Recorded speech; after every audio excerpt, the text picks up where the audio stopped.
அனைவருக்கும் வணக்கம். மேசராசிக்காரர்களுக்கு சூறாவளி போல் சிதறிய வாழ்க்கையில் குரு பயிற்சியால் சக்கை போடும் நேரமாக ஏப்ரல் 15ஆம் தேதி முதல் எப்படி அமைய போகின்றன, மேலும் குறிப்பாக மேசராசிக்காரர்களுக்கு 12 மற்றும் 9ஆம் இடத்தின் அதிபதியாக இருக்கிறாருங்க. ராசியின் அதிபதியான செவ்வாய்க்கு நட்பு கிரகமாக இருக்கிறார். ராசிக்கு மிகவும் சகாயமானவராக இருக்கக்கூடிய குரு ஜென்ம ராசியை விட்டு விலகி 2ஆம் இடமாகிய தனஸ்தானத்திற்கு வருவதால் சூறாவளி போல் சிதறிய வாழ்க்கையில் நிச்சயமாக சக்கை போடும் நேரமாக மாற்றிக் கொடுக்கக்கூடிய யோகமும் அதிர்ஷ்டமும் உண்டு என்பதை அடுத்த ஒரு வருட காலத்திற்கு மிகவும் சிறப்பாக அமைத்து கொடுக்க போகிறாருங்க. இந்த தருணத்தில் சனி, ராகு, கேது போன்ற கிரகநிலைகளும் மிக வலுவாக சஞ்சரிப்பது நிச்சயமாக மேசராசிக்காரர்களுடைய வாழ்வில் சக்கை போடும் நேரமாக நல்ல செய்தி நிறைந்து கிடைக்கக்கூடிய யோகம் நிறைந்த வாய்ப்புகள் உண்டு என்பதை தெளிவாகவும் துல்லியமாகவும் உறுதிப்படுத்துகிறாருங்க. அது மட்டுமல்லாது குருவின் சுப பார்வை 6, 8, 10 ஆகிய இடங்களை வலுப்படுத்துகிறது.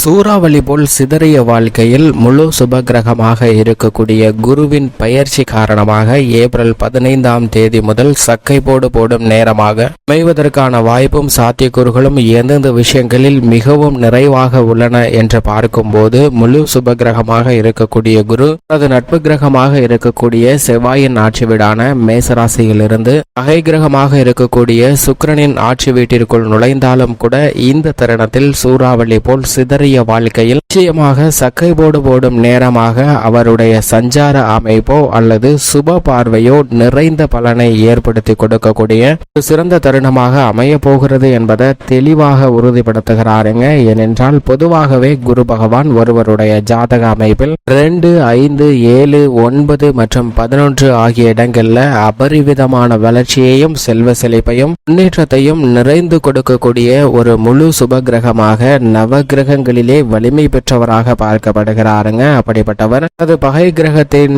ஆட்சி வீடான ரிஷபராசிக்குள் நுழைந்தாலும் நல்ல பலன் உண்டு. ஏனென்றால் சுக்கிரன் அவரை நட்பு கிரகமாக அதாவது சகம கிரகமாக பார்க்கிறாருங்க. எனவேதான் இந்த தருணம் என்பது நிச்சயமாக மிகப்பெரிய மாற்றத்திற்கு வித்திடக்கூடிய ஒரு தருணமாக அமைகிறது என்பதை தெளிவாகவும் முக்கியமாகவும் உறுதிப்படுத்துகிறார். உதாரணமாக 2 குழந்தைகள் ஒரே மாதிரியான குணங்களை கொண்ட குழந்தைகள் ஒரு பள்ளியில் படித்து வருகின்றன. தங்களுடைய பள்ளி படிப்பை முடித்ததற்கு பிறகு உயர்கல்வியில் இருவரும் தாங்கள் விரும்பிய பாடப்பிரிவினை ஒன்றாக சேர்ந்து படிக்கின்றனர். இருவருடைய அறிவாற்றலும் சற்று சமபலம் பெற்றதாக தான் பார்க்கப்படுகிறது. ஆனால் அவர்களுடைய செயல்பாடுகளில் சின்ன மாற்றம் இருக்கலாம். ஏனென்றால் ஒருவர் மிக வேகமாகவும் துடிப்பாகவும் பேசக்கூடிய ஆற்றல் பெற்றவர், மற்றொருவர் நிதானமாக பொறுமையாக செய்யக்கூடியவர். ஆனால் இருவருடைய திறமையும் சமமாக உள்ள ஒன்றாக தான் பார்க்கப்படுகிறது. இப்படிப்பட்ட 2 நபர்களும் தங்களுடைய கல்லூரி படிப்பையும் முடித்து உயர்கல்வியையும் முடித்து வேலை வாய்ப்பிற்காக செல்கின்றனர். வேலை வாய்ப்பிற்காக செல்லும் போது இருவரும் ஒரே நிறுவனத்தில் விண்ணப்பிக்கின்றனர். அந்த விண்ணப்ப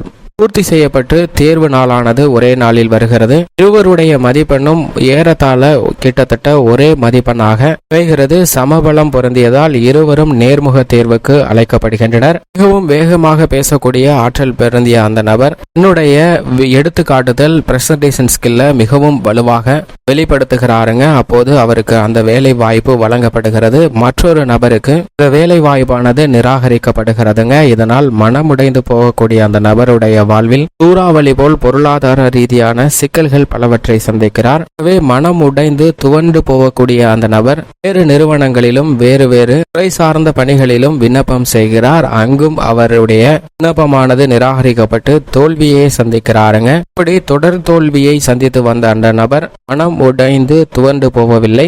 என்றால் தன்னுடைய திறமை என்றாவது ஒரு நாளைக்கு நமக்கு மிகப்பெரிய அளவுல வாய்ப்பை தேடித்தரும் என்று உணர்ந்த அந்த நபர் தன்னுடைய கல்வி அறிவை மேலும் மேலும் வளர்த்து கொள்கிறார். தன்னிடம் இல்லாத திறமைகளையும் வளர்த்து கொள்ளக்கூடிய முயற்சியில் ஈடுபடுகிறாருங்க. இப்போது அரசு வேலைக்கான போட்டித் தேர்வானது அறிவிக்கப்படுகிறது. இந்த தேர்வில் இந்த நிறுவனத்தில் வேலையில் உள்ள சம்பாதித்துக் கொண்டிருக்கக்கூடிய நபரும் விண்ணப்பிக்கிறார். வேலையே இல்லாமல் அந்த நிறுவனத்தால் நிராகரிக்கப்பட்ட நபரும் விண்ணப்பிக்கிறாருங்க.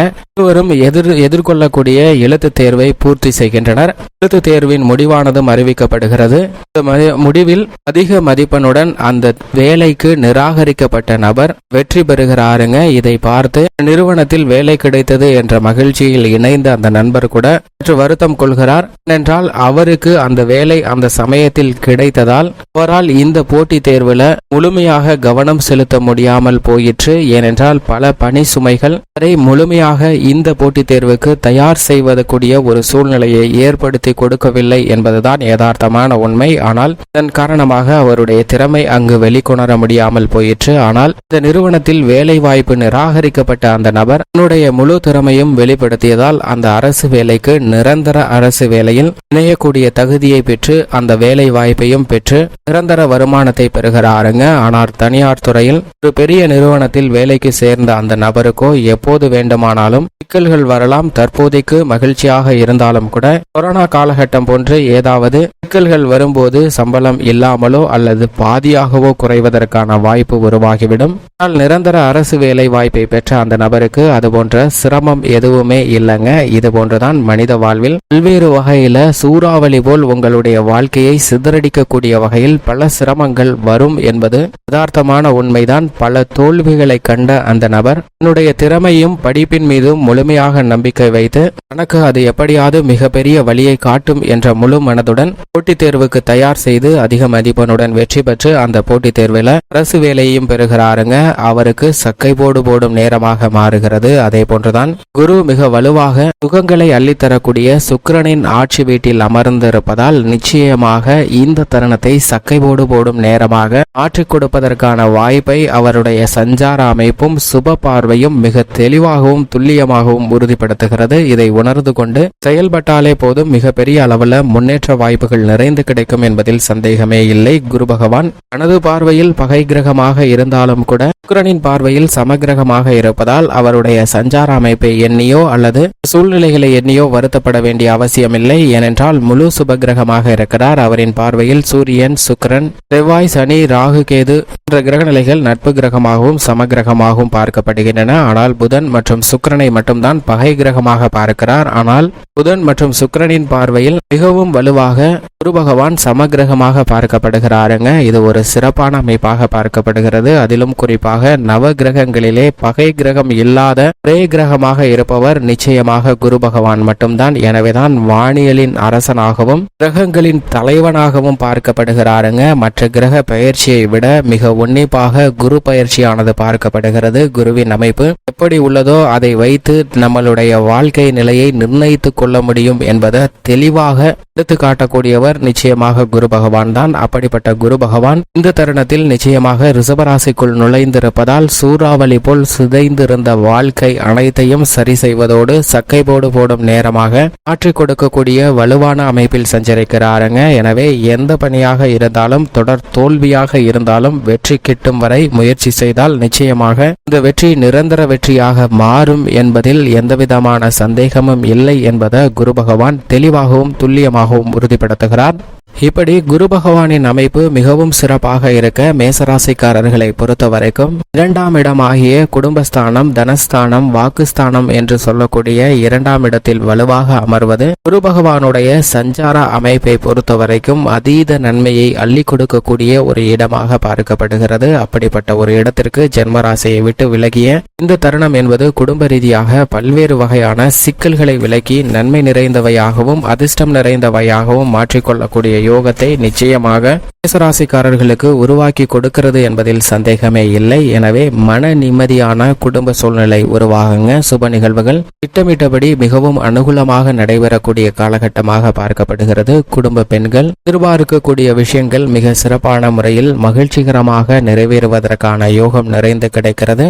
பாடங்கள்ல அதீத கவனம் செலுத்தி நல்ல மதிப்பெண்ணையும் உயர்கல்வியையும் சிறப்பாக பெறக்கூடிய அதிர்ஷ்ட யோகம் நிறைந்திருக்கிறது என்பதை தெளிவாக உறுதிப்படுத்துகிறாருங்க மேசராசிக்காரர்களுக்கு குரு பகவான். அது மட்டுமல்லாது பூர்வ புண்ணியஸ்தான பார்வையாக 6ஆம் இடமான ருணரோக சத்ருஸ்தானத்தை பார்ப்பதால் குடும்பத்தில் நிலவி வந்த கடன் சார்ந்த தொல்லைகள் வெகுவளவில் குறைகிறதுங்க. கடன் வாங்குவதற்கு எப்படி ஒரு சந்தர்ப்பம் ஏற்பட்டதோ அதே போன்று கடனை அடைப்பதற்கான நல்ல பல சந்தர்ப்பங்களையும் வழிகளையும் உருவாக்கி கொடுக்கிறார். உத்தியோக ரீதியாக சனி மிக வலுவாக லாபத்தில் ஆட்சி செல பலம் பெற்றிருக்கும் போது தனஸ்தானத்திற்கு குரு மாறியிருப்பது நிச்சயமாக சுபமான அதீத நன்மையை ஏற்படுத்தி கொடுக்கக்கூடிய ஒரு அமைப்பாக பார்க்கப்படுகிறது. எனவே உங்களுக்கு மறுக்கப்பட்டு வந்த ஊதிய உயர்வு, பதவி உயர்வு உள்ளிட்ட பல சலுகைகள் இந்த தருணத்தில் நிச்சயமாக கிடைக்கும். வெளிநாட்டு வேலை வாய்ப்பு உட்பட வியக்கத்தக்க வகையில் உங்களுடைய உத்தியோக ரீதியான மாறுதல் மிக சிறப்பான முன்னேற்றத்தை ஏற்படுத்தி கொடுக்குங்க. தொடர் தோல்வியாக இருந்தாலும் கூட இந்த தருணத்தில் சக்கை போடும் நேரமாக உத்தியோகம் சார்ந்த பணிகள் நிச்சயமாக அமைவதற்கான வாய்ப்பு உண்டு. நிரந்தர வேலை வாய்ப்பு கிடைப்பதற்கான முதன்மை யோகம் நிச்சயமாக மேசராசிக்காரர்களுக்கு உள்ளது என்பதை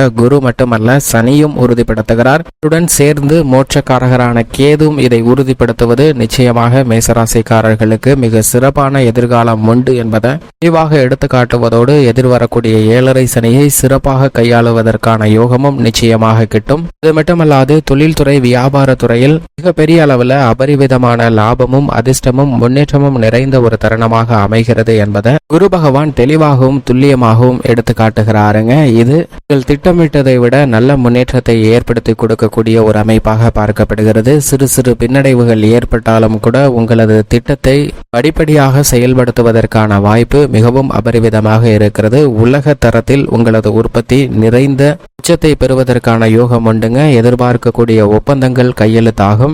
குரு வக்ரகதியில் திரும்பினாலும் இந்த ஒரு வருட காலம் முழுவதுமே நிறைந்த நன்மையை கொடுக்கக்கூடிய அமைப்பில் சஞ்சரிக்கிறார். எனவே உங்களுடைய உற்பத்தி சார்ந்த விஷயங்களும் அசூர வளர்ச்சி பெறுங்க. கலைத்துறை மற்றும் அரசியல் துறை சார்ந்த பணிகளில் இந்த தருணத்தில் கர்நாடக சங்கீத வித்வான்கள், நாதஸ்வர வித்வான்கள், நாட்டிய மற்றும் நடிப்பு திறமை பெற்றவர்கள் என எவராக இருந்தாலும் கலைத்துறையில் மிக பெரிய அளவில் வளர்ச்சி பெற போகிறது. அது மட்டுமல்லாது உங்களுடைய சிறு முயற்சியில் சின்ன சின்ன கலைத்துறை ரீதியான விஷயங்களை பணி செய்து கொண்டு வரக்கூடியவர்களுக்கும் மிக அற்புதமான யோகம் நிறைந்த ஒரு தருணமாக மாறியிருக்கிறது என்பதை குரு உறுதிப்படுத்துகிறாருங்க. அரசியல் சார்ந்த பணிகளிலும் நீங்கள் திட்டமிட்ட எதிர்பார்க்கக்கூடிய வெற்றி வாய்ப்பு தித்திப்பாக கிடைக்கக்கூடிய யோகம் நிறைந்த ஒரு தருணமாக அமைந்துள்ளது. எதிர்பார்த்தபடியே அரசியல் சார்ந்த சூழ்நிலையில் இருக்கக்கூடிய பிரச்சனைகள் அனைத்தும் தீர்வு காணப்பட்டு நீங்கள் எதிர்பார்த்த முன்னேற்றம் உங்களுடைய வாழ்வில் மிக சிறப்பாக கிடைக்கும்.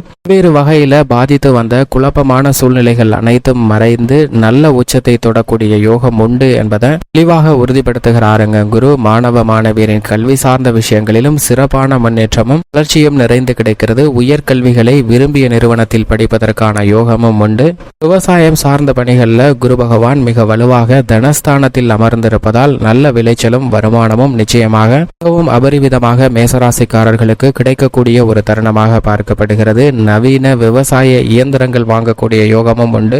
புதிதாக விவசாய நிலம், பண்ணை நிலம், புதிய வீடு, வீட்டுமனை, வாகனம், ஆடை ஆபரண சேர்க்கை போன்றவை வாங்குவதற்கான அதிர்ஷ்ட யோக வாய்ப்புகள் நிறைந்த ஒரு ராசியாக நிச்சயம் மேசராசி உள்ளது. சக்கை போடும் நேரமாக அமைவதற்கான யோகம் பல கிரக நிலைகள் உறுதிப்படுத்தக்கூடிய வகையில் அமைந்துள்ள இந்த தருணத்தில் குருவும் தனஸ்தானத்தில் நுழைந்திருப்பது இரட்டிப்பு நன்மை கொடுக்கக்கூடிய ஒரு சிறந்த அமைப்பாக பார்க்கப்படுகிறது. அது மட்டுமல்லாது பெண்மணிகளை பொறுத்த வரைக்கும் பல நன்மைகள் உங்களுக்கு பரிசாக கிடைப்பதற்கான யோகம் உண்டுங்க. காதல், திருமணம், புத்திர பாக்கியம், நிச்சயிக்கப்பட்ட எதிர்பார்த்த நல்ல வரன் கிடைத்தல் போன்ற அனைத்துமே பெண்மணிகளுடைய நிறைவை பூர்த்தி செய்து சுப மங்களகரமான பல நிகழ்வுகள் நடைபெறும். ஆரோக்கியத்தில் அபிவிருத்தியாகும். உங்களுடைய எண்ணங்கள் அனைத்தும் மிக சிறப்பாக நடைபெறும். குடும்பத்தில் ஒற்றுமை அதிகரிக்குங்க. கவலைப்பட்டு வந்த விஷயங்கள் அனைத்திலும் பாதிப்பு குறைந்து பெண்மணிகள் மிக சிறப்பாக கையாளக்கூடிய யோகம் நிறைந்த ஒரு தருணமாக பார்க்கப்படுகிறது. மேலும் இந்த தருணத்தை சாதகமாக மாற்றிக்கொள்ள மேசராசிக்காரர்கள் வாரத்தில் வியாழக்கிழமை விரதமிருந்து அருகாமையில் உள்ள